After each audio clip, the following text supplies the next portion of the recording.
Offstage, silent synchronicity.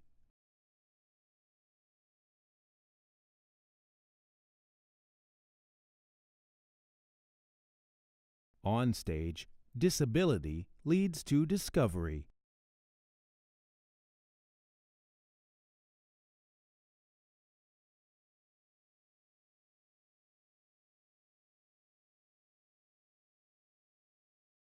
I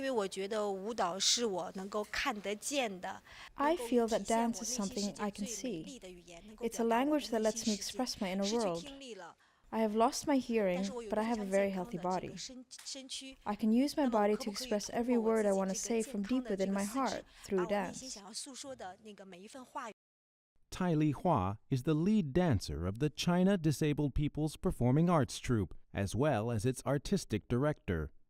The troupe's a very good platform for disabled people who have a passion for a career in special performance.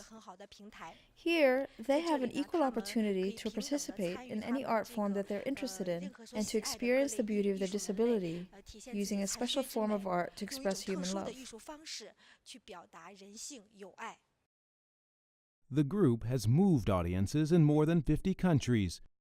It includes some 100 performers, the youngest of whom is 10-year-old Wang Yimei. Like the majority of the ensemble, she is hearing impaired, but makes up for her disability with a deep dedication to dancing. Since she came here, she is always in a state of euphoria. She has experienced things she never saw back home. So she is always in a state of excitement.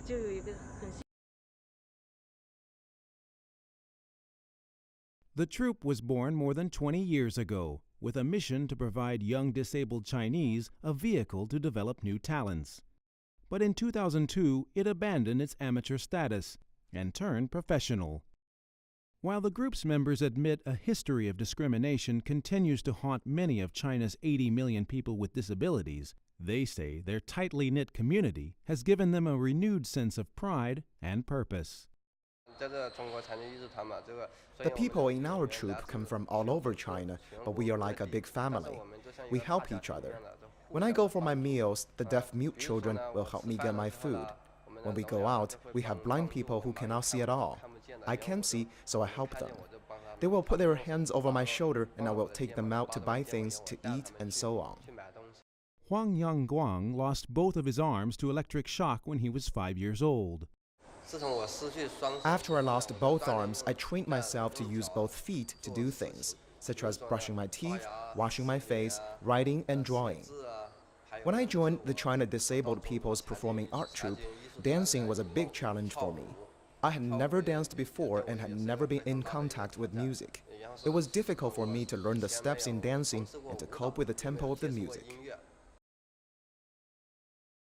The latest challenge facing the troupe has nothing to do with learning to dance, but on figuring out what to do with its first-ever guide dog, Yo-Yo. Flutist Mao Di had his first lesson with Yo-Yo on the streets of Beijing. When we were performing overseas, we came across guide dogs, and we were very envious. When we found out that China has guide dogs, we were excited. But having a guide dog in China is still something very new. It might not be readily accepted by people on the outside. The assessment today is to find out if we are qualified to lead a guide dog. This includes family environment, living conditions, how we move around. As to which one of us will own this dog, we still don't know. It's fate. The owner wants to pick the dog, but the dog also gets to pick its owner.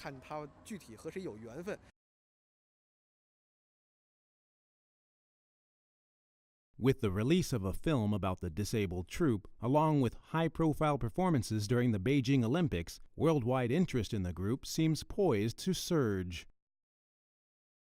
But members say despite their growing fame, they do not consider themselves superstars. They're not angels. They're just like ordinary kids, the same as any other kids. They like to play, they like to bicker amongst themselves, but they all live together like one big family.